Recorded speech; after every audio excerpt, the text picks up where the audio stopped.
खुलुमबाय गोजोन मोनाबिलिनि बयनिसिमबो गाहाम हामलायथि बावहरबाय नोंथांमोननि थाखाय आङो सानसेनि माखासे गोनां खौरांफोर लानानै फैलायबाय नोंथांमोना अन्नानै रादाबखौ जोबजासिम खोनासंलांदो। दिनै सानसेनि माखासे गोनां खौरांफोरानो जादों दानि गोजावबायनाय गोदान जोलैनि गेजेराव मोनसे मिजिंनि बिदिन्थि होदों सासे उन्दै बर' सिख्लाया बिफा गैजायै बिमानि अननायनिफ्राय गोजानाव अब्लाबो जिउ दावहाथिलियाव गावनि आथिङाव गसंनो नाजादों सासे 10 थाखोआव फरायनाय उन्दै बर' हिन्जावसाया। मख'नो गोनांदि 10 थाखोआव फरायनाय सबिता बर'आ बागानपारा नबस्ति बिआर ब्रह्म हाइ स्कुलनि सासे फरायसा। रबिबारखालि गुवाहाटी उजान बाजारनि हाथायाव मैगं फानना रां आरजियो होनना खौरां मोननाय जादों। 2025 मायथाइनि अखाफोर मन'नाया दिनै 7 सेप्तेम्बराव जानो थांगासिनो दङ। दिनै अखाफोर मन'नाया हरनि 10 रिंगानिफ्राय 1:30 रिंगासिम जागोन। बेनि ओंथिया बेनोदि अखाफोर मन'नाया फ्राय 3 घन्टासिम थागोन। बे अखाफोर मन'नायखौ भारत हादरावबो नुनो मोनगोन। 1 नं नावकाटा जलथेंपारा गामिनि उमेश बर'नि फिसाज्ला सिमां बर'आ थांनाय 29 आगस्टआव रङिया जंसननिफ्राय बेंगलर SMVT थांनाया गोमानानै दङ होनना खौरां मोननाय जादों आरो सिमां बर' आरो तामिलनाडु काटप्रिति सहैनायनिफ्राय दिनैसिम जेबो खौरां गैया होनना खौरां मोनदों आरो बेखायनो सोरबाफोर नुसनबायोब्ला जानबुं अनजिमा 8638718258 आव खौरां हरनो खावलायदों नखरनि सुबुंफोरा।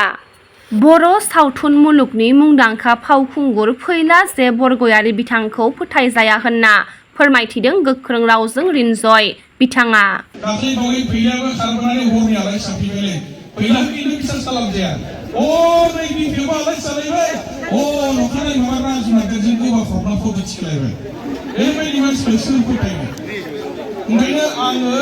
रायलाया होननानै रायलायखायाखै फैलाजों गोबां फन फैदों डिस्ट्रिक्टनिफ्राय ब्लकनिफ्राय आंनाव फन फैदों जे फैलाखौ एसे रायलायनानै हो आरो सारजोंबो माबानानै आं बुंदों आं फैलाखौ रिक्स लाया होननानै माने फैलाजों गेरेन्टि गैया सिनामायाव जेरै मोनथाव बे साइन्स मानसिफोर बिदि मानसिफोर रायलायगोन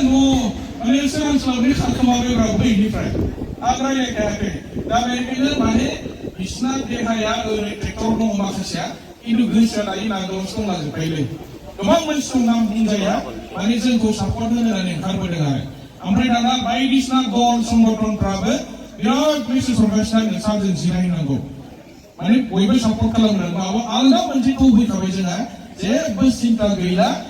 दुलाराय बर' फरायसा आफाद एबसुनि बिबान थासेयावबो UPPL दोलोनि बिसायख'थि फोसावदिं मेलाव बाहागो लाबाय थानाय समावनो दुंहाव थासारि सोमजिदों। UPPL दोलो आरो BPF दोलोनि गेजेराव बे दावरावआ सोमजिदों होनना खौरां मोननाय जादों।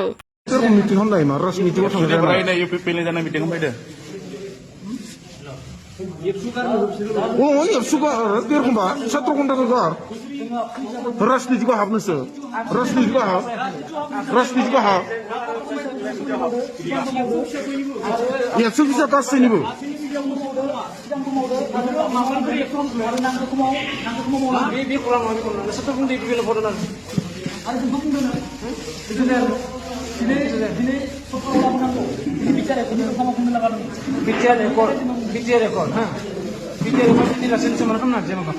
थांनाय 5 सेप्तेम्बर फोरोंगिरि सानाव कालाइगाव फरायसालिमायाव दुंहाव थासारि सोमजिदोंमोन होनना खौरां मोननाय जादों। सानै सिनाय मोनै सेंग्रानि बाइक सालायनायखौ लानानै दावराव-दावसि सोमजिदों आरो सेंग्राफोरनि गेजेराव दावराव-दावसि जानाय नुथाया समाजारि बिजोङाव गोबां गोसारदों।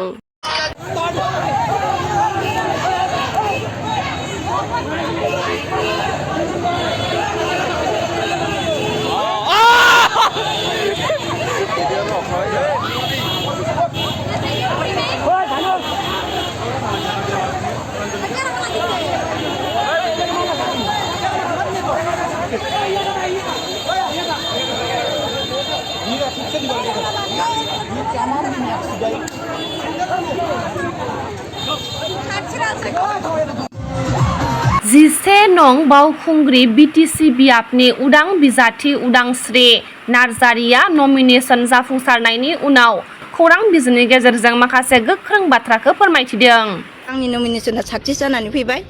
आरो आइ आफानि अनसायनाय सहाय मददनि गेजेरजों आं दिनै केन्डिडेट महरै गसंनो मोनबाय बावखुंग्रियाव थानाय जनजाति जेसेबांखिनि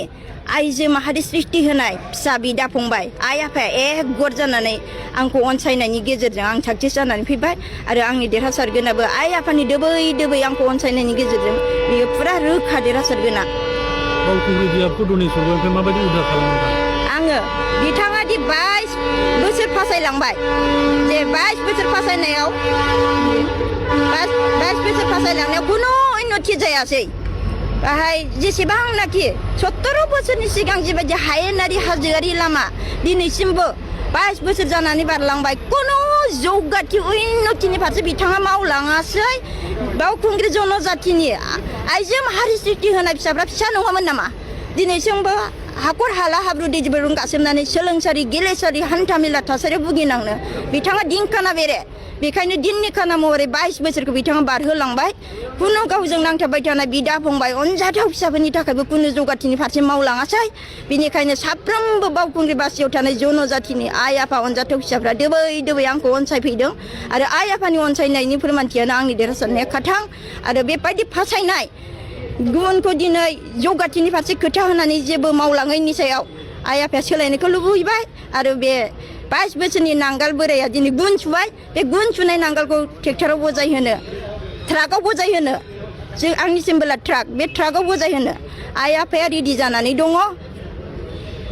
इउपिपिएलनिफ्रायबो रन्जित बसुमतारिया गोख्रों दा बिसायख'थिनि फोसावदिं हाबाफारि एक्चुअलि रन्जित बसुमतारि फेरेंगा आदा बिथाङा चिरां दुवाराव जिबायदि हाहाकार सृष्टि होबोबाय आइ आफाखौ इभिक्सन खालामहोनानै अनजाथाव गोरलै गोरलै फिसाफोरखौ बिराद गाज्रि कन्डिसन खालामबोदों मन्दिर मजिर सिनायाखै बिथाङा इभिक्सन खालामबोदों बिनिखायनो आरला भगबान इसोरा बिथांखौ बावखुंग्रिथिं दाक्का मारि हरदों